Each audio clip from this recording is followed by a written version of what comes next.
అందరికీ నమస్తే। ఈ వీడియో మీకు నచ్చితే ఖచ్చితంగా లైక్ చేయండి, ఛానల్కి సబ్స్క్రైబ్ చేయండి। ఈరోజు రాజకీయ వర్గాల్లో ఒకే ఒక్క పేరు హాట్ టాపిక్గా మారింది। సజ్జల భార్గవ రెడ్డి అరెస్టు కాకపోయినా ఒక స్టేషన్ నుంచి మరో స్టేషన్కి, ఒక విచారణ నుంచి మరో విచారణకి ఇలా పోలీస్ స్టేషన్ల చుట్టూ తిరగాల్సినటువంటి పరిస్థితి ఎందుకు వచ్చింది? ఇదే ఇప్పుడు అందరి మధ్యలో ఉన్నటువంటి ప్రశ్న। ఈరోజు ఆయన అత్యంత సన్నిహితులతో మాట్లాడుతూనే బోరున ఏడుస్తున్నాడటండి।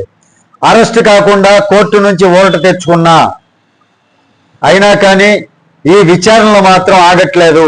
వాళ్ళు చూపిస్తున్నటువంటి ఒక్కో ఆధారం చూస్తుంటే గుండెల్లో దడ పుడుతోంది అని బాధపడుతున్నాడని ప్రచారం। మరోవైపు జగన్మోహన్ రెడ్డి నన్ను పట్టించుకోవడం లేదు, పూర్తిగా వదిలేశాడు అన్న వేదన కూడా వ్యక్తం చేస్తున్నాడు అనేటటువంటి ప్రచారం జరుగుతుంది। ఇప్పుడు అసలు ప్రశ్న ఏంటంటే, సజ్జల భార్గవ రెడ్డికి ఎందుకు ఈ స్థితి వచ్చింది? ఎందుకు ఇన్ని స్టేషన్లలో విచారణ? ఇది ఒక్క రోజులో జరిగినటువంటి పరిణామం కాదండి। గతంలో సోషల్ మీడియాలో ప్రత్యర్థి నాయకులపై, వారి కుటుంబాలపై వ్యక్తిగత హననానికి దారితీసినటువంటి పోస్టులు, బాడీ షేమింగ్, అసభ్య ప్రచారం లక్ష్యంగా చేసుకొని క్యాంపెయిన్లు జరిగాయనేటటువంటి ఆరోపణలు చాలా కాలంగా సజ్జల భార్గవ రెడ్డిపై వినిపిస్తూనే ఉన్నాయి। అధికారంలో ఉన్న సమయంలో ఈ వ్యవస్థ చాలా పెద్ద స్థాయిలో నడిచిందని రాజకీయ వర్గాల్లో అప్పటి నుంచే చర్చ నడుస్తుంది। అందులో కీలక పాత్ర సజ్జల భార్గవ రెడ్డిదేనని ప్రత్యర్థులు ఆరోపిస్తున్నారండి।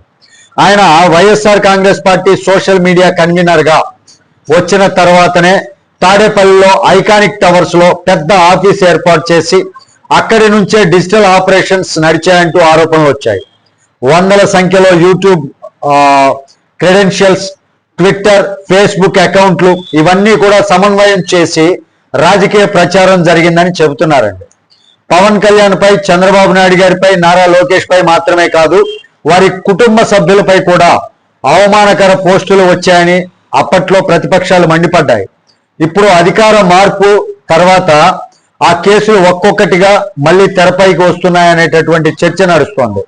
మొన్న పులివెందుల పోలీస్ స్టేషన్, ఇప్పుడు మదనపల్లి పోలీసులు, రేపు ఇంకో స్టేషన్, ఇలా వరుస పిలుపులు రావడం వెనుక కారణం ఇదే అంటున్నారు। ఎందుకంటే వేరు ప్రాంతాల్లో నమోదైనటువంటి ఫిర్యాదులు, వేరు ఎఫ్ఐఆర్లు ఉంటే ప్రతి స్టేషన్ తన పరిధిలో విచారణ చేయొచ్చు। అరెస్టుపై కోర్టు రక్షణ ఉన్నా విచారణకు హాజరు కావాల్సిందే। ఇదే ఇప్పుడు భార్గవ రెడ్డికి భారంగా మారిందంటున్నారు చాలా మంది।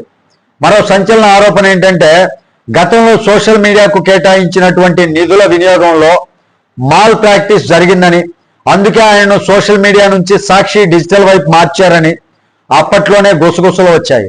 ఇవి అధికారికంగా నిర్ధారించబడినవి కాకపోయినా ఇప్పుడు మళ్ళీ చర్చల్లోకి వచ్చాయి।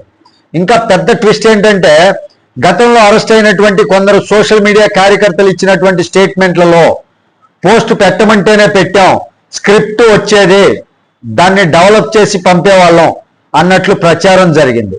అవి నిజమైతే ఇప్పుడు విచారణలో కీలక ఆధారాలుగా మారేటటువంటి అవకాశం ఉందని విశ్లేషకులు అంటున్నారు। ఇక మరో కోణం ఏంటంటే, కోర్టులో అరెస్ట్ కాకుండా ఊరట తెచ్చుకున్నప్పటికీ కూడా మోకాలికి ఆపరేషన్ అయింది, విచారణకు రాలేను అని చెప్పినా కూడా పోలీసులు కొంత విశ్రాంతి తీసుకొని మళ్ళీ 5-6 తేదీల్లో హాజరు కావాలి అని చెప్పారట। అంటే ఈ ప్రక్రియ త్వరగా ముగిసేలా కనిపించడం లేదు। ఇప్పుడు ప్రశ్న ఏంటంటే, జగన్మోహన్ రెడ్డి గారు స్పందిస్తారా? సజ్జల రామకృష్ణారెడ్డి తన కుమారుడిని రక్షించగలరా? లేక కేసులు మరింత వేగం అందుకుంటాయా? రాజకీయాల్లో అధికారంలో ఉన్నప్పుడు చేసినటువంటి ప్రతి అడుగు ప్రతిపక్షంలో ఉన్నప్పుడు లెక్క తేల్చాల్సి వస్తుంది అంటారు। అదే పరిస్థితి ఇప్పుడు సజ్జల భార్గవ రెడ్డిగా వచ్చిందా? లేక ఇది పూర్తిగా రాజకీయ ప్రతీకారమా? ఇది కేవలం మొదటి దశ మాత్రమే అంటున్నారు రాజకీయ విశ్లేషకులు। ఇంకా 10 స్టేషన్లు తిరగాల్సి రావచ్చని కూడా ప్రచారం। అందుకే ఈ రోజు బోరున ఏడవక ఇంకేం చేస్తాడు సజ్జల భార్గవ రెడ్డి అంటున్నారు ప్రత్యర్థులు। మరి సజ్జల భార్గవ రెడ్డి గతంలో చేసిన పనులకు ఇప్పుడు అనుభవిస్తున్నాడా, లేక ఇది రాజకీయ ప్రతీకారమా? దీనిపైన మీ అభిప్రాయం ఏంటి అనేది కామెంట్ రూపంలో తెలియజేయండి। ఇది చట్టపరమైనటువంటి విచారణ లేక రాజకీయ వేధింపుల? దీని మీద కూడా మీ అభిప్రాయం ఏంటి అనేది తెలపండి కామెంట్ రూపంలో। ఇక వీడియో నచ్చితే ఖచ్చితంగా లైక్ చేయండి, ఛానల్కి సబ్స్క్రైబ్ చేసుకున్నాను కొంచెం సపోర్ట్ చేయండి। తిరిగి తదుపరి వీడియోతో మీ ముందుకు వస్తాను, అప్పటి వరకు సెలవు, జై హింద్।